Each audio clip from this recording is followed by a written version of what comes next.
I discuss UUOP The Weekender 2019 with 4 guests of the event on episode 380 of the Unofficial Universal Orlando podcast.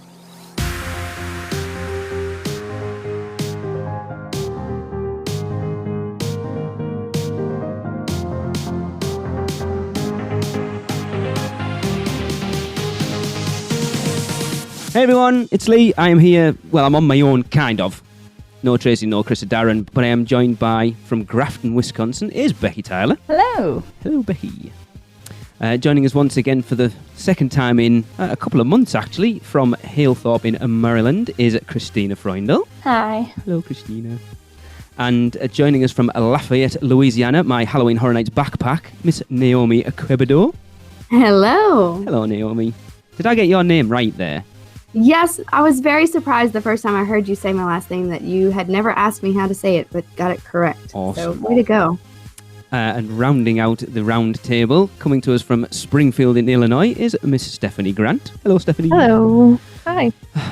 I am surrounded by estrogen, which I've said before we started recording. I think I'm quite comfortable in that surrounding at this point. Tom Brino was supposed to be joining us. He had a horrendous day. I think that's not necessarily a bad thing because I think me and him might have cried all over each other and handed our man cards in by the end of this. I still might, but we will see. So basically, I just wanted to invite 4 people on who came to the Weekender because I want to wallow in it a little bit more because it was awesome. Basically, it was. I cannot give it up. It's killing me that it's over, and I'm trying to bury myself in planning the next one, which is in the works. So what I wanted to do to sort of start off is find out what sort of weirdos would come to a podcast meet put together by us and sort of go around the table and find out, because this one's basically aimed at Stephanie, because you would expect a lot of people to come to an event like this, people who've been listening for a long time. Mm-hmm. So I just want to go around and find out how long you've all been listening to the podcast. This is when Becki goes, don't listen. I usually listen, Lee. We went over this. And Naomi's going to be an interesting one. But Becki, how long have you been listening? How long have I been listening? I think I've been listening about 3+ years. Something like that. My husband actually started listening when he was sneakily planning our very first trip down to Universal in 2015 and torturing me with podcasts and videos and things like that because I didn't know about this trip, and he actually surprised me with it on his birthday. So that's the kind of guy John is. Yes, I've heard that story from John. Yeah, and it's true. But I started listening after that, so about 3 years. Okay, Christina? I've been listening since I guess around 2014 when I was planning a trip, so about 5 years. Wow, you actually introduced Jillian to it. I did. I was geeking out about Universal with her, and I told her about it, and then she started listening. And the rest of that is, as they say, is history. Because Jillian had quite a big part in this Weekender, actually.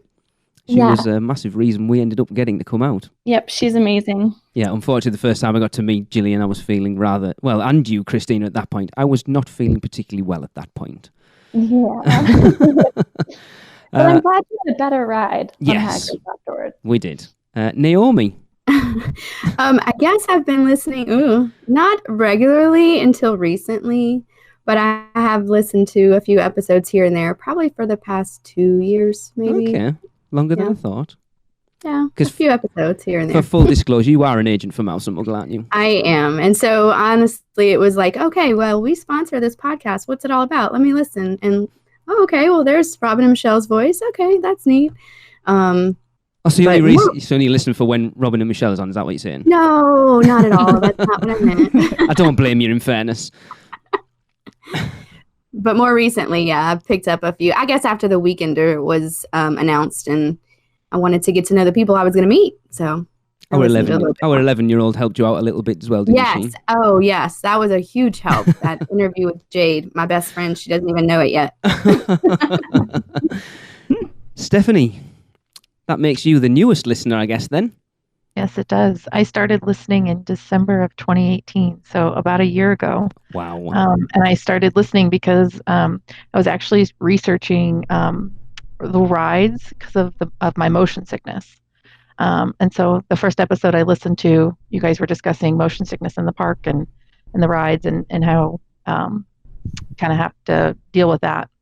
So I started listening a year ago, and then you guys started talking about this Weekender, and it was one of those I wanted to go. So kind of like Naomi just said, I wanted to know who I was going to be meeting and what everything was about. I had no idea about Jillian's GoFundMe really until after the Weekender. I didn't even know it was a thing. Really? So yeah. So I'm kind of sad that I didn't get to be involved in that, because I definitely would have been. But I'm glad I got to meet everybody and go to our, the first Weekender here. So. I mean, talking about that GoFundMe, it shows how much of an effect it did have, because I have been a mess since we came back from the Weekender emotionally. Everybody knows that. I haven't shied away from it. Tracy, cold-hearted that she is. Nothing. Yeah, after that GoFundMe was announced, she cried pretty much constantly for a week. So Jillian, well done. You managed to squeeze some emotion out of my wife, because it's more than I can, apparently. I hope she's not listening upstairs. Well, she'll hear it eventually, Lee. You know that. She won't. She doesn't listen to these. She doesn't even listen when we're recording them. She'll admit that. The conversations we have, it's like, right, we literally talked about that last week. She's like, I don't listen. So yeah, we had we saw 47 tickets of people that came, and people came in groups and people came on their own. We actually had a surprising amount of single travellers. Naomi, again, you kind of got forced into it, so we're not going to include you in this one, because Michelle cracked the whip and said, you're going whether you like it or not. I assume. It wasn't hard to convince me. Oh, well, that's nice. But Becki and Christina and Stephanie, was it a solo thing? Just for listeners, I obviously know, but did you travel as like a group, or whoever wants to jump in? Well, John and I came as a pair, as a couple. And for my group, it was me and my husband, and then Jill and her husband. We came together. Yeah. And I traveled solo. And so as a solo traveler, I don't know whether I've got this in later, but as a solo traveler, my concern was people integrating into the group. I know we had Quincy there as well, and he traveled on his own, and like he has more balls at 19-year-old than I think I've got now at 40, whatever I am, to travel across the US on his own to meet people. He had no point of, like, he's been listening to the podcast since he was 14. He's not on Facebook, so he'd never interacted with any of these people, and to travel on his own was... That's awesome. It really is, but did you have any issue integrating into the groups at all then, Stephanie? No, the first day I was at the park, I'm trying to remember who the first couple I met was, but they had their blue Weekender shirts on, and so an immediate, like, I don't know who you are, but I'm friends with you now. So I ran up to them and I was like, Weekender, UUOP, we're here. So everybody was very welcoming, and I never felt like a third wheel or fifth wheel. Everybody was very nice, and like you said, multiple other solo travelers, and we all just really got along. And obviously you guys came like with your own groups, but did you find that you did a lot of socializing with other groups as well? We were worried that it was going to be sort of groups separating off. Like, even for us, it was difficult. I had a conscious effort coming out to not... It's too easy to gravitate to the people you already kind of have a relationship with, and I didn't want that to happen for us. Did you guys find that happen for you? I would say that we definitely... we're chatting with other people. We did stay together for most of it, but we definitely made friends, especially with the Seekender and running around finding clues with Maureen and Zoe and my group. We had a blast with them. And then just waiting in line when we did the group lines, we got to know some other people and had a really great time. I know for us, we just had the two of us, so we didn't have a larger group with us, and it really was always comfortable. Whenever we ran into somebody from the Weekender, it was like, hey, how you doing? And you just start talking, and we just hung out with whoever happened to be around. So we actually got to hang out with quite a few people, and it was always comfortable and always great. We really loved it. Yeah, I agree. We had, I was with my friend, and another one of our agents came with his friend as well. And so we ended up a little bit pairing off, or quadrupling off, I don't know. But that was really fun. But we also did get to meet some other people through the Seekender, and just the Voodoo Donuts that morning. I enjoyed that time with our team, just to be able to socialize. So it was good but the shirts helped, like they said. Yes. That shirt definitely helped. We were waiting in line one morning to get into the park, and standing in line, nothing else to do, so you find someone that you should know or want to know or have a common interest with, and we started talking, and I think it was Sonia that we were in line with. Sonia's lovely. Yeah. I mean, people keep telling me I should be very proud of what we've built, and it's I've said it a million. Becki, I said it to you when we were talking. I don't feel like I've built anything. It's just I sit here and I talk to people and I talk about Universal, and some people tend to like it, and I think it is testament to the people that me, Tracy, Darren, and Chris are, that I wanted the podcast to be approachable, to be people rather than a thing. Well, it feels like a group of friends. Yeah. And I think that's what comes across a lot. And that's, I think, part of the reason The Weekender was so successful is because it was basically just kind of a bunch of friends who sort of all knew each other but didn't. And that might be part of the reason it worked so well. Yeah, you already had the community built through the Producers Club, especially knowing people, never having met them, but seeing them and connecting with them via the Facebook group and that sort of thing. So you've already had that community built, and it was just a matter of finding a date and putting everyone in the same place. It was amazing. Exactly. I feel like, especially with registration, like Jill and I were just looking around and being like, oh, there's Claire. There's Holly, and just introducing ourselves because we've interacted so much online in the Producers Club and whatnot. But you guys definitely just seem like friends. We are. Me and Tracy, not so much sometimes, but it was good to sort of sit back and watch these little groups of people who didn't necessarily know each other sort of pair off and genuine friendships happen because of it. It's quite bizarre, but I think we've spoke about it a lot as a group of hosts afterwards, that to get a group of people as large as we had and not have any conflict, and at least from our point of view, not have anybody there that you kind of like, oh, they're a bit odd, is...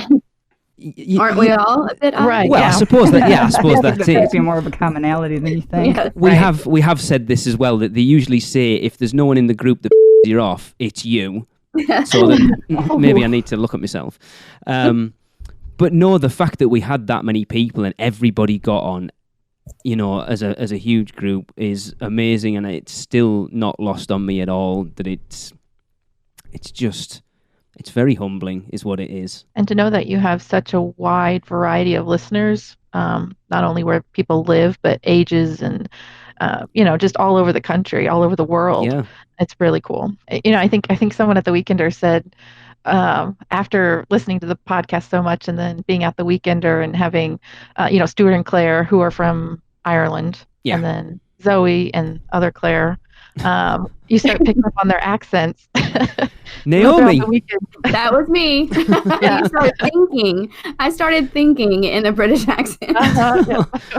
The problem is, like we always say, Claire is the interesting one, because I always think that Claire speaks like what most people think British people speak like. She's very well spoken. There was lots of conversations in line about certain words that Americans tend to pronounce wrong. No. There was a very loud conversation with Michelle at one point where I was trying to get her to pronounce a certain English, well, not an English word, just a word. Probably a word we shouldn't have been shouting as loud as we were in line in a theme park. And then Keisha asking me what a certain two-fingered gesture meant.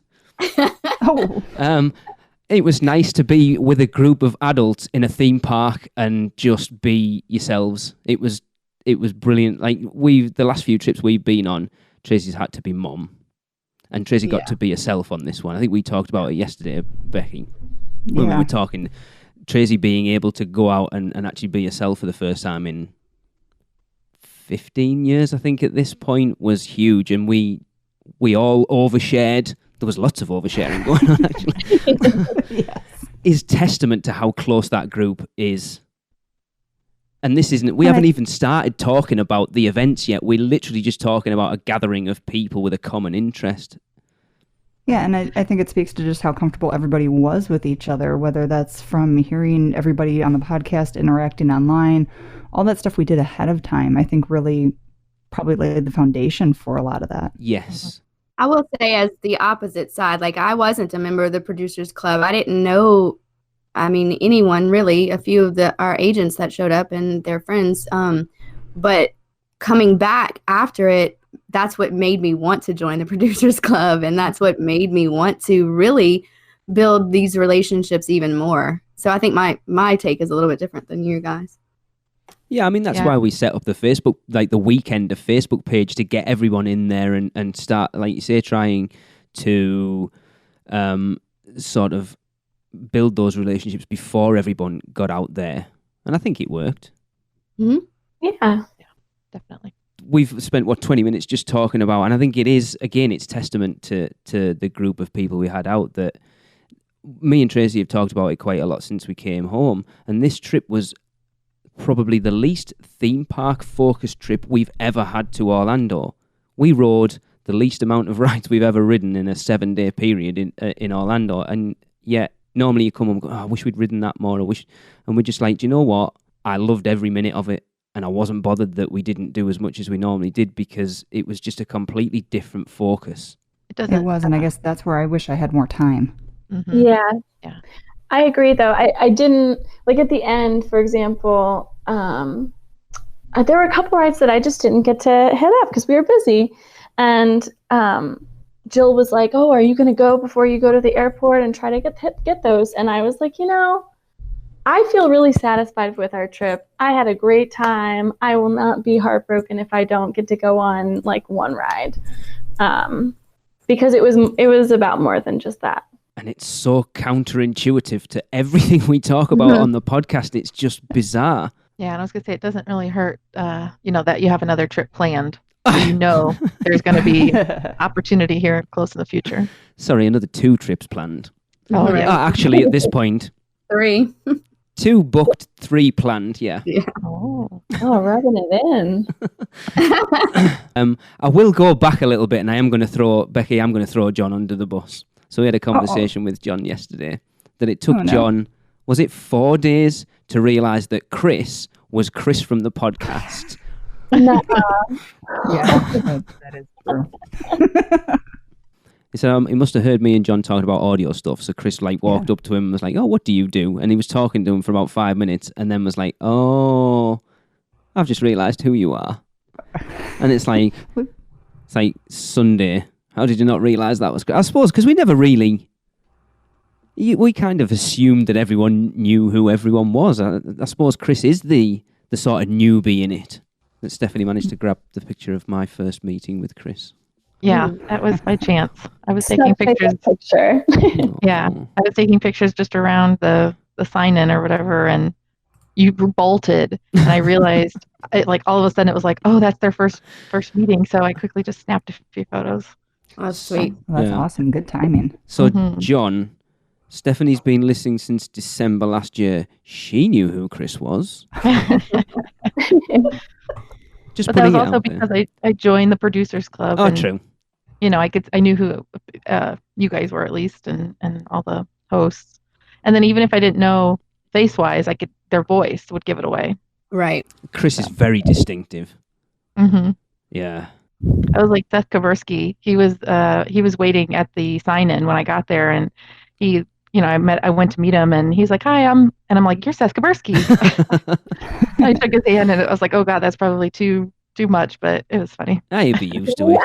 We actually passed him at Royal Pacific before registration, and I saw him and recognized him, but I didn't want to be that weirdo. Right. So I just kept walking, and we were going up the staircase. He was sitting on a couch, and then we were going up to the main level where the lobby is. And then once we got upstairs, I was like, Jill, that's Seth Kaversky. And she was like, no, it wasn't. And I was like, yes, it was. And sure enough, I was right. That's funny. Never worry about being the weirdo. The amount of people I'll run after in the parks. We were walking through Zombieland one night, and I just heard Chris shout across from me, Lee, Mike, hello. And I just ran after him and grabbed hold of him and was like, Mike. And he was a bit drunk at that point, I think, Mike.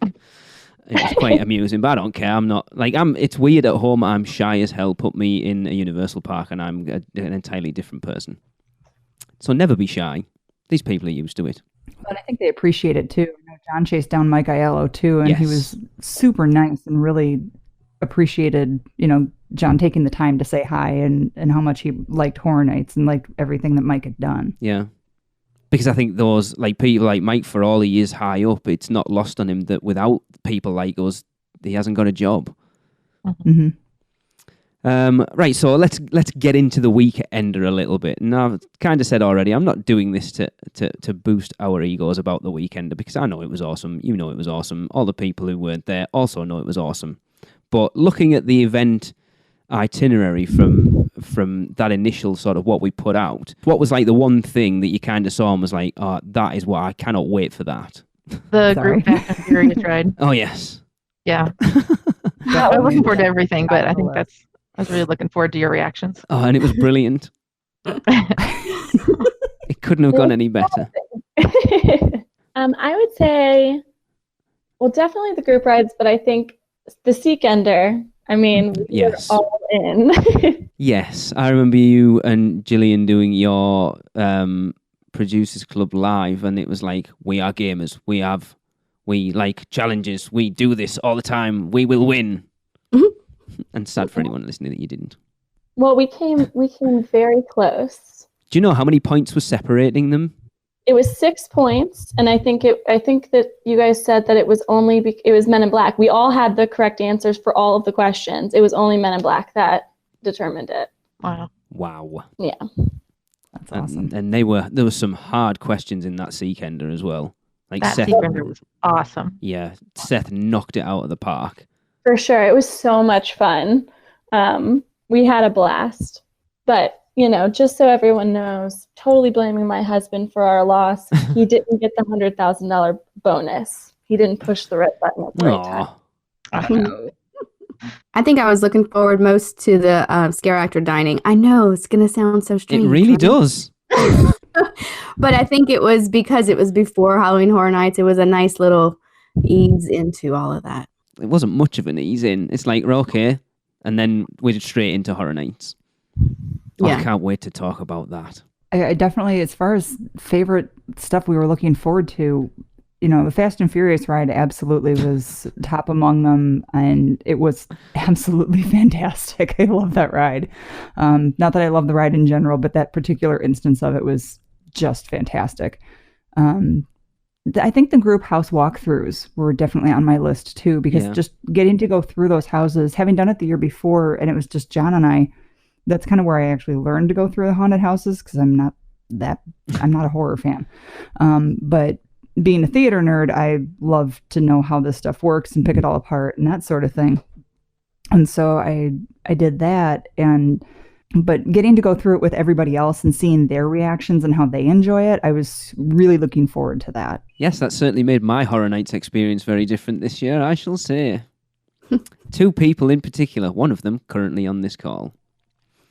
But yes, that Fast and Furious ride was, I was looking forward to it. It was Michelle's idea. And I was like, it makes sense because everyone rags on it. And I love playing to the crowd at certain times. So getting off that ride and watching everyone looking at me, trying to gauge my reaction to it was hilarious. And Chris nudged me and was like, what did you think then? And I was like, I'm not saying anything. And he went to Darren, I told you, he likes it. And I never said a word. I knew this was going to happen. The funniest thing, I'm going to have to bleep this, so Stuart Mallet walked up to me after we'd given our review, and he went, so what did you think of that ride then? And I was like, I really enjoyed it. He went, off. I could hear Stuart say that. It was hilarious. But it was, I really wanted to ride it again after that event. We just never got round to doing it, just to see whether it was feeding off. We had 57 people on a bus that seated 60. It was literally us and these 3 random people sat on the back that were like, what the hell's going on? I kind of felt bad for that mom and those kids.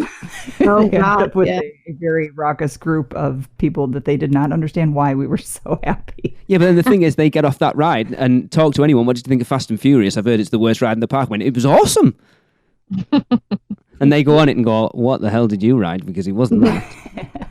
But I genuinely enjoyed it. I didn't mind it. Yeah, it was difficult when we were planning it to try and I still felt going into it that we hadn't put enough into it. And Michelle and Tracy were like, no, there's way too, there's enough there.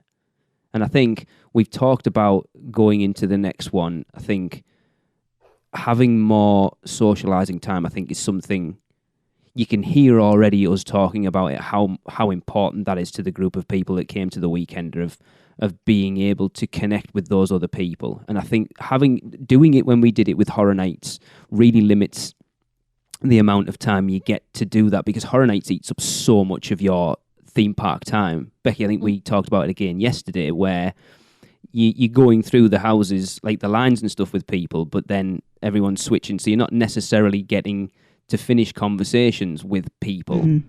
Mm-hmm. Yeah, that happened several times. I know when we were going through, because we were with you guys a portion of the night, and I know I started great conversations with Tracy, with Alexa, with a couple other people, and you're talking in the line, and you've got, I don't know, however much time was in the queue, not that much, because I think we had Express that night. Yeah. And then you get into the house, and all of a sudden you get all mixed up again, and you're not talking to the same people, which is great, but at the same time you don't get to finish conversations, so it feels kind of broken, like, oh, I wish I had more time talking with this person and that person. And so that was definitely kind of where we had that feeling where we wish we had more time just to kind of, sit with food or beverage, or just sit and socialize with everybody. And going into it, my thing was like, these people are paying a lot of money for these tickets. I just don't want to be lazy and go, we're just going to sit around for 3 hours. Yeah, that seemed to be what people wanted. Like, Stephanie, you were a big one for me. I felt like we hardly spent any time together.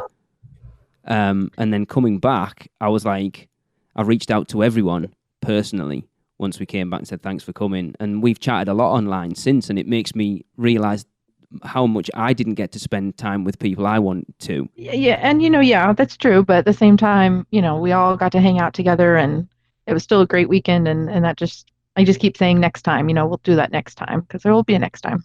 There will be, and it won't be during Horror Nights, and we'll have a lot more time. I think that's definitely something, the feedback we've had is definitely more into that being, of having just time to hang out as a group and get probably at some point. I think that could be interesting. I think Gillian at one point when I was, right, so that's what I wanted to talk about. What did everyone think of Chris's cocktails for registration? Did we all try them? Yes. Yeah, I did not. Holy crap. Chris was like, Lee, you better have this one. This is the weak one. Oh, no. That should have been mine. It was not weak. Probably should have been mine. It did not take much, because I've honestly, and it's perfectly true, I've actually never been drunk in my life, and I'm a Wisconsinite with heavy German heritage. Okay. So I had one. I remember running past Gillian at one point, and she shouted, I like one drink, Lee. I want to see two drink, Lee. And I'm like, I don't necessarily think you do. Naomi, did you try it? I had one. I didn't have the rum punch. I had the other one. I think it was more of a margarita type. So you had the strong one then? Was it strong? Yes. Okay. The rum one was the weaker one, apparently. It was great. I loved it. I would have had a second one, but I think we were about ready to leave or something. I'm not sure, but it was very good. I appreciated it very much. Way to start the Weekender. It's my kind of party. Yeah, it really was. I think it was something, it was entirely Chris's idea, and it was great. I think Tracy had 3 in about 20 minutes, and she was... Oh, wow. No, they evaporated. Yeah, that's what she tells everyone. I know what evaporated means. Let's see, if they say the rum punch was the weak one, I don't know about that. Well, that's what Chris told me, though. Unless he was winding me up.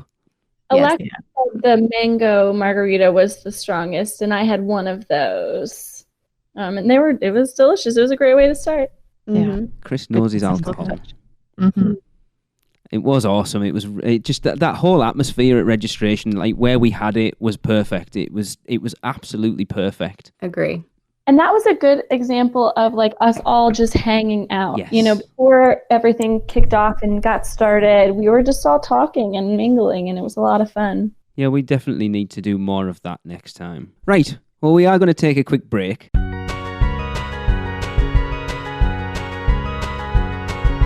The holidays are here, guys, and whether you're a Grinch or Cindy Lou Who, doesn't matter. It doesn't change the fact that it's time to start thinking about what to give your loved ones this year.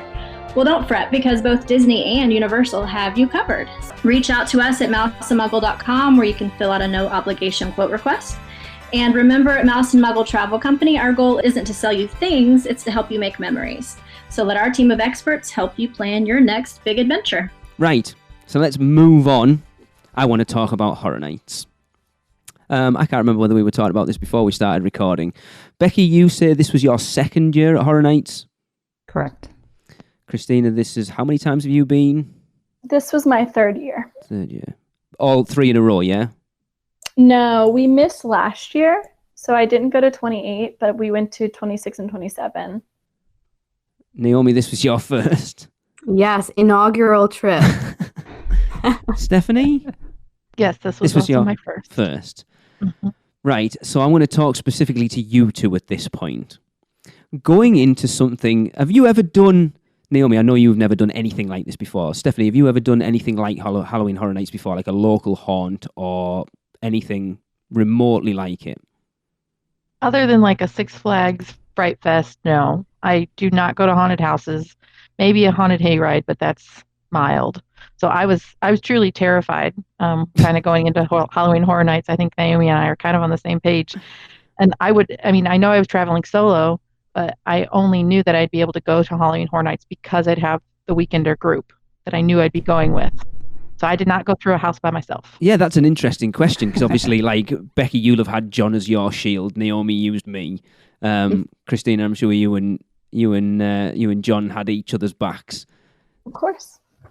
And did you find that awkward at all, sort of? No. No. My Weekender group was mostly who I went through the houses with, and they were awesome. Who was in your group again? I think I had Claire, Stuart and Claire. Zoe. Oh. No. No. Cotter. Holly and Raleigh. Rich. Yeah. And then Tom Brino All right. wasn't in our Weekender group, but he was with us almost every day, I think. Tom was everywhere, I think. He did more rounds than I did. Yeah, and he was in the back of our group the very first house we went through, and just laughed the entire way through because we were screaming, and he could tell you all about it. He was just laughing at us the entire time. That's kind of what I spent most of my Saturday night doing. It was Naomi, assume the position, hands on shoulders, head in the middle of the back. I swear. So 2 minutes in, Naomi, I do apologise, but I have to tell everyone this because it is hilarious. From behind me, I hear Naomi screaming, "How is this fun? How is this fun? I have paid money to do this." I couldn't concentrate on that first walkthrough because I was literally fighting tears of laughter off from my eyes. It was hilarious. And I think I was choking you with your shirt. Yeah, because you kept pulling it. And she kept going, I'm sorry. And it's like, hey, it's fine. You're making the night for me. Because I'd been through so many houses with Michelle at that point. Michelle's a proper screamer as well. Oh, yeah. Naomi, you take it to the next level. It was brilliant. Because anyone who's seen me and Tracy go through a Halloween Horror Nights house, we're just like, that's interesting. Oh, okay. Cool. And that's it. Like, we don't jump at all. So to go through with a group of people that had people in it that were like that makes it better for us. Glad I could be of assistance on that level for you. So we've kind of talked about it there. What did you guys think of Scare Actor Dining then? Is this the first time you've done it? Yes. I think it met my expectations. I had kind of seen some videos on it. I had watched a couple of YouTube videos just to kind of see what it was about, and what kind of food and maybe what kind of actors or the scare actors we'd see there. So I think it definitely met expectations. Well, I haven't done Scare Actor Dining before, but we've done character dining at Disney with the kids. And so I kind of knew what to expect in that. But the characters were really fun. They were really interactive and they really took their time with us. And it was fantastic. It was so much fun. It was very adult, which is what I liked. Like, I seem to remember Claire Goodwin getting a lap dance off Igor at one point, which was hilarious. Oh my gosh, I'm sorry I missed that. I have a video of it. I'll have to post it. Yes, please. It was really good. The characters, Dr. Frankenstein was so good. Yes. Him and Igor were amazing. And the food was pretty decent, actually. You usually find that character meals are a bit crappy. It was pretty decent. Yeah, I thought the food was really good. The only thing that kind of didn't meet I didn't expect it to be like that, is that I thought all the characters kind of circulated. I didn't realize that they stayed in one spot. And I know that it hasn't been like that in previous years from what I've read. Okay. So that was just different. Yeah, because they had, what was it, Shorty and Frankenstein, the Bride of Frankenstein, didn't they, in like set locations, and I think it was Igor and Dr. Frankenstein and one of the Nightingales that were kind of doing the rounds. Yeah.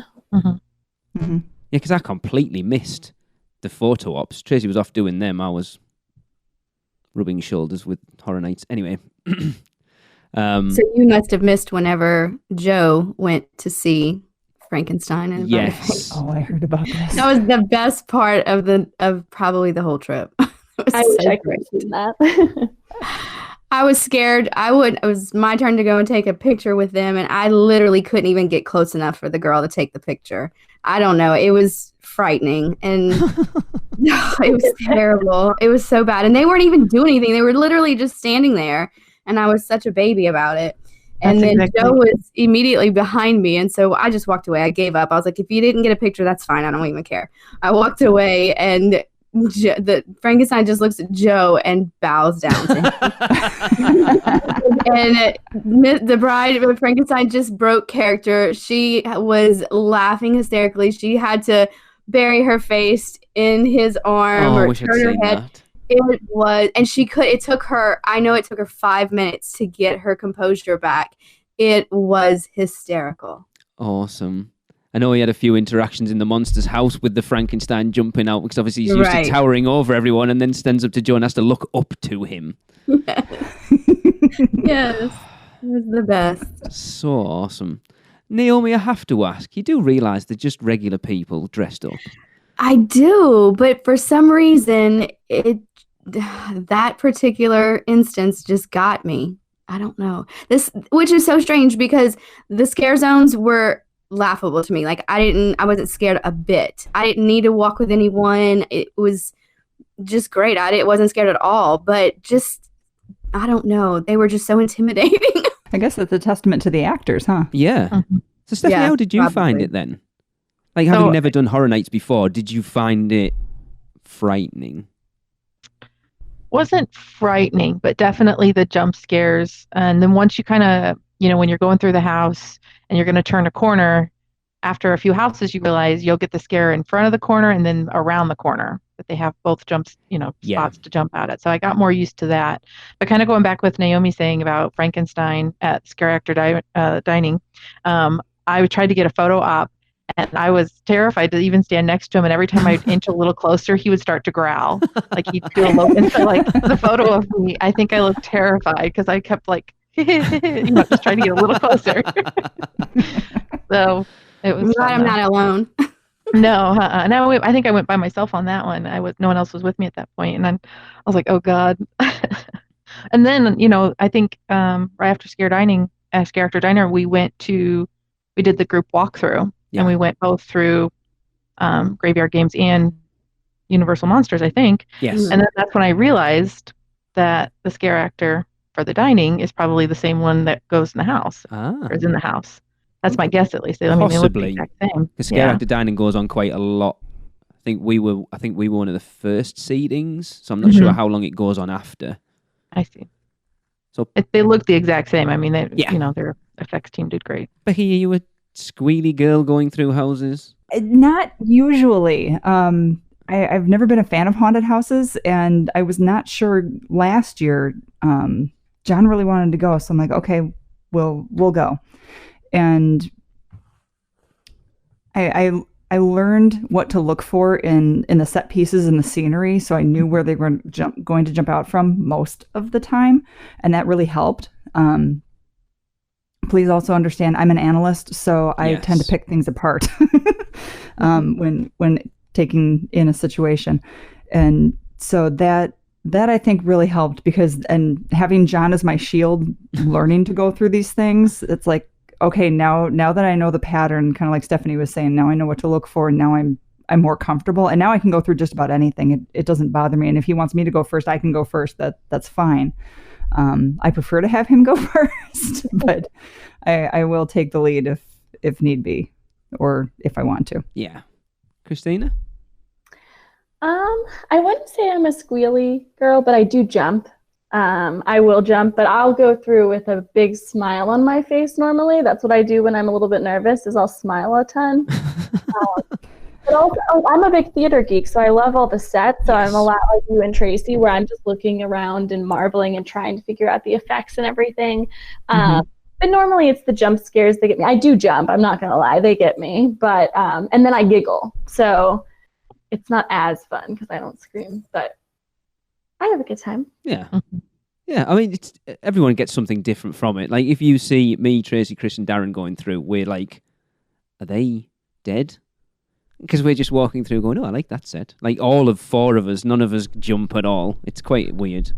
How did you react? So what got me this year, because we went through Ghostbusters first, actually, and there was a couple places where they had almost like a heavy piece of wood that dropped and it hit the floor with a huge thud. Me. That scared the crap out of me. That's where I jumped and I screamed.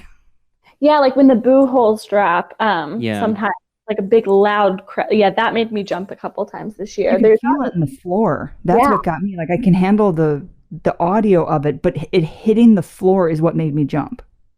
In previous years, it hasn't been as hard of a hit like when they do those, but yeah, I know exactly what you're talking about because it definitely got me. It was something I meant to mention when we did our house wrap-ups, that me and Chris were talking about it, and they used those drop windows quite a lot this time, but they only had static figures behind them, whereas I think it would have been much more effective to have had a bang with an actor behind it, and they didn't. There was a lot of static figures this year, I felt.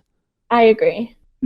I didn't notice. Yeah, Stranger Things, there was a lot. Naomi, now for someone who's never been and was herself going in, are you at a point where you would go in first to a house now rather than as, like, would you go as the shield rather than the backpack?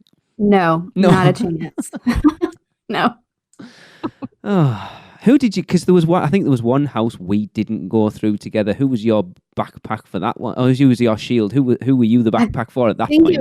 I want to say it might have been Keisha, actually. It was our last house. It was Ghostbusters. Because, that's what it was. I was like, oh, this is fine. I don't need a shield. Oh, yes. I'm fine. And it was Keisha, then me, and then Chris, and you were behind them. And at one point I turned around and I was like, leave! So I just grabbed onto Keisha. I was like, oh, wow, you're it. So awesome. Oh, makes me feel very special. Right, we need to get into it then. So I need your top three houses. I'll 3 go to backwards. 1. Go 3 to 1. Killer Clowns, number 3. Yeti, number 2. And House of 1,000 Corpses, number 1. Wow. Michelle, did you hear that? Just remember the conversation we had before the Weekender. So, disclaimer, I didn't get to go through Us or Yeti. And it was hard to put them, in a list. I think it's kind of a horizontal list rather than a vertical list because they were all really good. And with this being my first year, I don't have anything to compare them to. So 3 Stranger Things, 2 Universal Monsters, and 1 Graveyard Games. Okay. Some popular choices in there. I will say you missed a very good one. So I just want to say before I say this that my list has been shifting all over the place, much like yours, Lee. The top top 2 I knew exactly, and the bottom 2 I knew, but all the ones in the middle are kind of shifting. So 3 could have been interchanged with like possibly 2 other houses, but for 3 I have Killer Clowns, just because I'm a huge fan of the movie and it was great, especially Clownzilla. 2 is Graveyard Games, which was my most anticipated. Okay. And then 1 was Yeti. Oh. Yeti was fabulous every time. It really was. Makes me sad. I never got a good run on Yeti. I'm sorry. Did you say you never got a good run on it? Oh, man. I never got a good run on Yeti. There was once we ran through, we must have been in the middle of a cast change because I think we saw maybe 3 Yetis the whole time, and that includes the one that was walking way up on top. Yeah. It was a really bad run, and that was our first run on it. Oh, that's unfortunate. Yeah, because our first run, it had everybody, and everybody was like swarming. It was great. And then the second run wasn't as good. But I think we did it a third time too, and that was good as well. So kind of cemented it. It was the last house I did at Horror Nights this year. We did it at about 1:30 in the morning. The cast were on point. There was no one in front of us. There was no one behind us. So we did that house at our own pace, stopped for every set piece. It was amazing. Oh, that sounds amazing. It was amazing. It was my number one by a long shot. It was awesome. It was just so good. It was beautiful, and it's just, it was so cool. It really was. I'm so sad I missed it. And this is the thing with Horror Nights is, it's not like you go, oh, I didn't get to ride Spider-Man this time. It's fine. I'll ride it next time. Horror Nights is like, oh, that's it. You will never, ever get to go through those houses again. It's very, very rare. Right. Like you think the only one, what's the only one they've done so far again was American Werewolf. Werewolf, yeah. Yeah.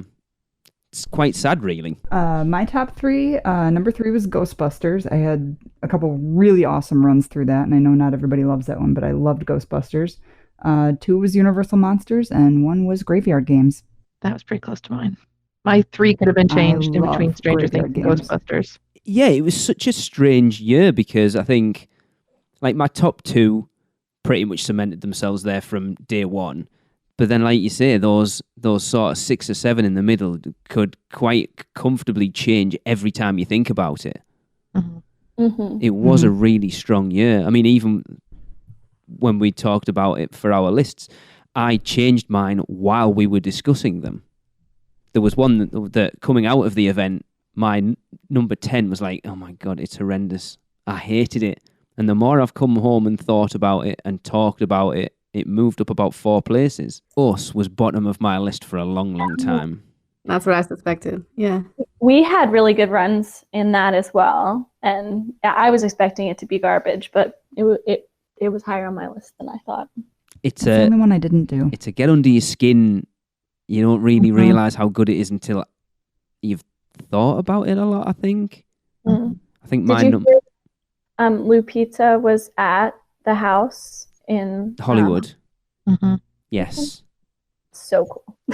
Yeah, because they posted a video the other day, didn't they, in Orlando of Jason Reitman, who's directing the new Ghostbusters, walk through that house. Oh, I didn't see that. Yeah, there was him and McKenna Grace, who's in the new film as well, both got to go through it. It's like Millie Bobby Brown went through the Stranger Things house about 3 days after we left. Mm-hmm. Oh, that would have been cool. But it was a really solid year overall. Scare zones, anyone got favourite scare zones? Zombieland. Yeah, Zombieland. Oh, see, that's not me. I don't know. Zombieland's bottom of my list. Really? Yeah, but none of the, I guess I didn't see any of the shows that were built in. Yeah, we didn't. We were going through, and that might be part of it, but I think my favorite was Hillbilly Deluxe, Rob Zombie. That one was really good. It was just fun. I feel like both Zombieland and Hillbilly Deluxe is where you can just stand off to the side and just watch. Mm-hmm. A lot of them are like that now. Yeah. Whereas the Vikings, it was really, I mean, the details, and especially after listening to the podcast of hearing some of the details going into it, it was cool to walk through, but it wasn't one that I could just kind of stand and look at stuff, I guess, or and watch, the characters. I think that comes down to just the logistics of where it is. I think there's a lot more space in the other ones, whereas that one is always a beautiful one, but there's not a lot of space to actually hang out in it. Yeah. It's a shuttle you through type of zone. Just get you through. Did we all see both shows? Yeah. Yes. No, I didn't see the Academy of Villains. Oh, you saw the best one. That Marathon of Mayhem show was...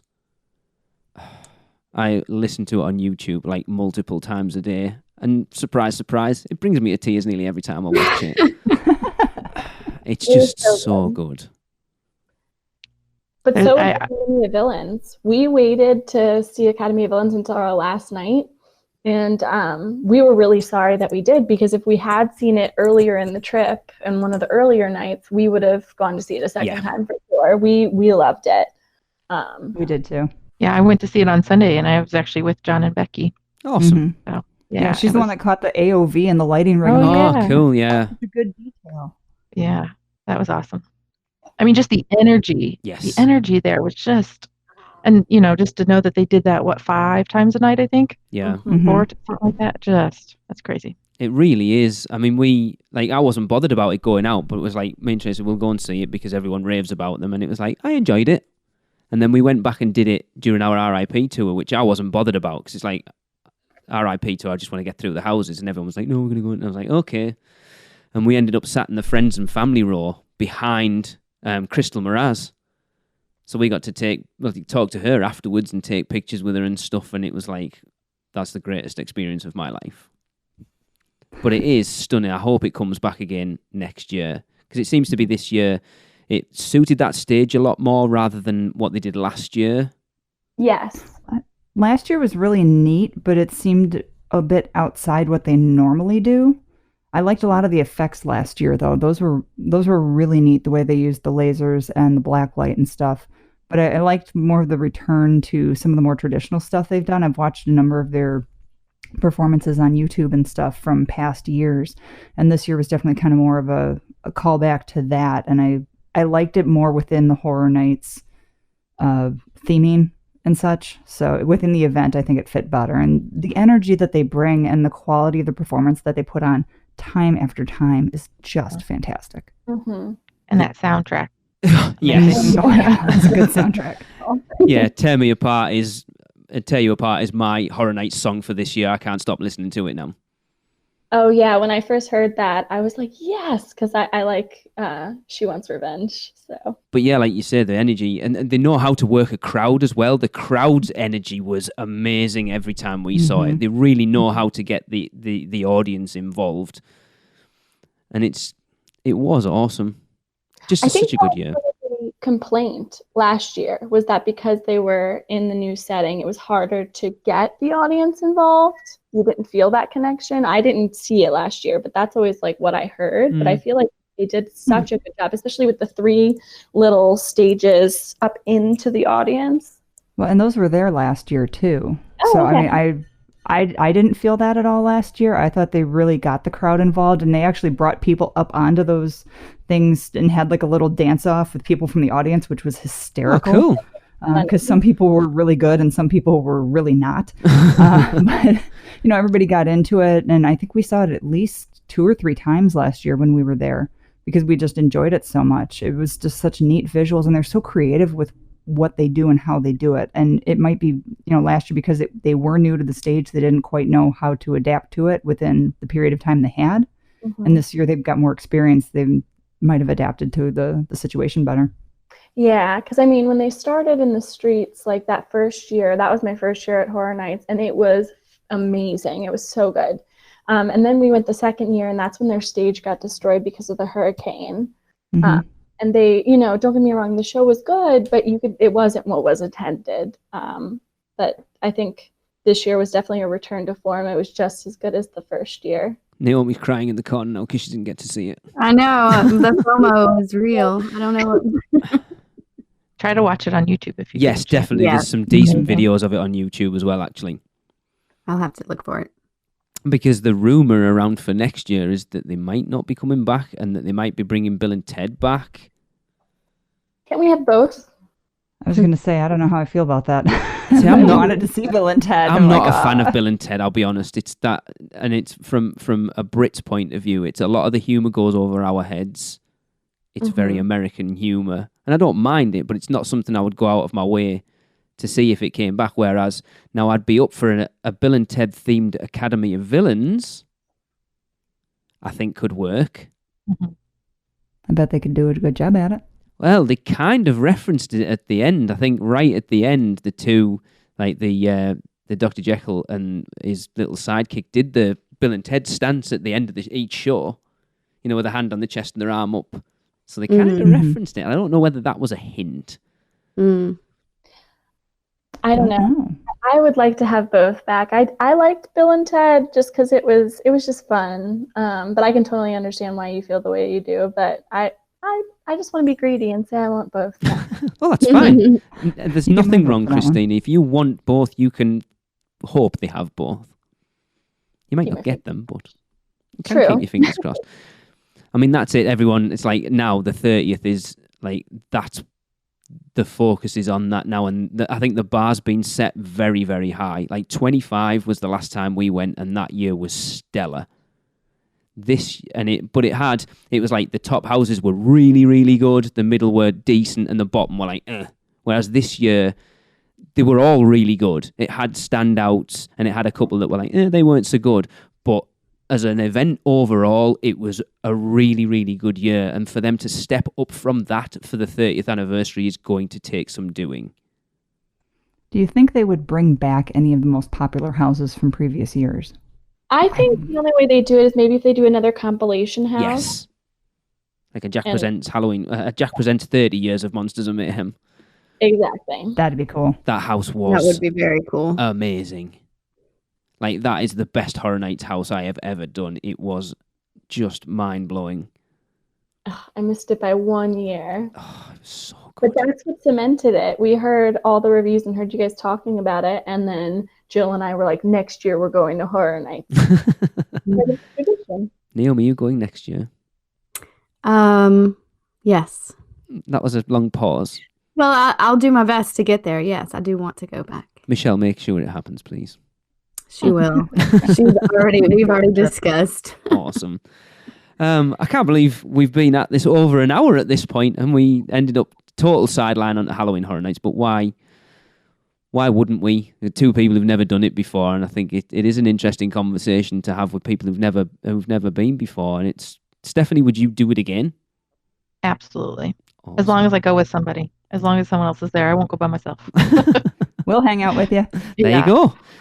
Do a meet up there. You've got plenty of Weekender family now that I'm sure would be happy to go with you. Exactly. Awesome.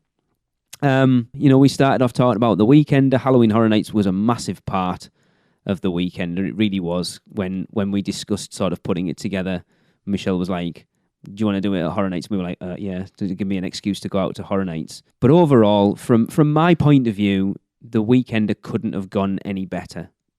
There's little tweaks I think we could have done here and there. I think we've brought it up before. I know we were supposed to have the Q&A with Julie at Scare Actor Dining. It didn't quite work out how we hoped. We've apologised. It kind of is what it is. Scare Actor Dining was a lot more intense and involved than we realised it was. And we know that people had spent a lot of money on their Horror Nights tickets for that Saturday night because it wasn't included in any of the multi-night tickets. So we felt at that point it was better just to get out into the event. But I think overall, from our point of view, it was pretty much perfect. Yeah, I think there's some things that we could have done differently. More of like we already talked about is having some more socializing time. I think going to that rooftop bar at Aventura would have been a lot of fun as a group. That would have been neat. Yeah. But when you have people who are there to do Horror Nights, multiple nights, which I don't understand, but okay. One was quite sufficient for me. But what? Yes, one night was sufficient. Never anyway, that would have been fun. I got to give you a break, to enjoy your night without me attached to your back. No, it was fine. It made my night better. I've told you. Yeah, it was a good time with just a little more tweaking. I wish it wouldn't have been so hot. Really? But you can't ever predict Orlando weather, so yeah. See, it doesn't bother me. That's why I come to Orlando. If you live in England, you'll realise that we never get heat ever. It's always freezing. The heat bothered me for sure. That was one thing I struggled with at different points. Okay. And being from Wisconsin, it's like, we get heat, but most of the time it's cool and we like it that way. So I would rather not travel to Orlando in the summer, but that's me personally. Yeah. Okay. Michelle, did you note that down? Not in the summer. Oh, we need bigger fans. Those fans weren't big enough. Definitely not summer. It's just because it's so packed always, and things are more expensive because everyone's on vacation. Right. We did 3 weeks in August in 2013, and it wasn't just hot, it's that humidity. You're like hugging everyone and everyone's wet. It's disgusting. We have that humid heat where, like up in Maryland, where I'm from, so I'm used to it at this point, but I envy you guys who don't have that. What, that don't have heat? You want to swap? Do you want to swap places, Christina? You can come and live over here, and trust me. I'm saying I enjoy summer. I just would like, the less humid heat, Yes. like of Wisconsin. Or they say like the West Coast is like that. It doesn't have humidity in their heat. Oh, we get humidity. Don't make any mistake about it. We do get humid in the summer, but it's just more that summer's only maybe 6 to 8 weeks long, if that. By the time it finally warms up and then it cools down, that I mentioned to Lee just the other day. I'm like, we got 5 to 7 inches of snow on Halloween, and some of it is still on the ground because it just hasn't warmed up enough yet. Oh. But Halloween trick-or-treating in Wisconsin definitely means plan for being able to wear a snowsuit underneath your Halloween costume. Wow. Yeah, it's not that bad. It's not every year, thankfully. Well, that's good. But overall, I think the Weekender was so much fun. It was a blast. We're planning on being there for the next one. Cannot wait. We're planning on trying to meet up with some other people we met at the Weekender during our next trip next year. So cool. Thank you. Thank you. At the end of the day, if it wasn't for you guys, we wouldn't have had anything. I said it at the registration. Michelle was like, "This is how much it's going to be. We've got 50 tickets." And I'm like, "No one's going to buy them tickets." And I was like, refreshing every 10 minutes for like the entire length of the time those tickets were out. And we had a group chat with Robin and Michelle and Tracy, and I'm like, another ticket sold. And we got to like 40, and I'm like, these people are crazy.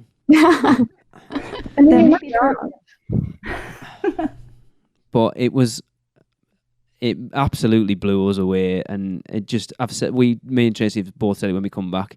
It has been the best week of our lives, and you all know the come down for me has been so hard.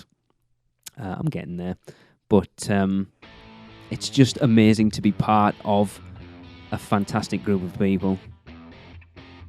And it means a lot to me personally. I'm sure it does to Tracy, but you won't show it. We'll get it over eventually. Oh, so yeah. Thanks for joining us, you four. It's been awesome. I love talking about Universal. I love talking to our listeners. It's been awesome. So we're going to wrap up another episode of the show. So thank you, Becki. You're welcome. Thank you. Thank you, Christina. Thanks for having me. Thank you, Naomi. You're welcome. Thank you. Thank you, Stephanie. Thank you so much. Tom, I hope everything's all right at home. We do hope that Poe pulls through. And thanks for just letting me wallow in the Weekender for a little bit longer. I think I need to move on now to the next one. But we're going to end this show, as we always do, with another Universal Is. And this one comes from Gillian Dunn, it says on here. I'm not quite sure who she is. Anyway, if you want to be involved, just tell us what you think Universal is in 3 words or less and send it to us at podcast@uuopodcast.com, and we'll share them on the show. And Gillian says, and I like this one a lot, Gillian says that Universal is not Disney World! !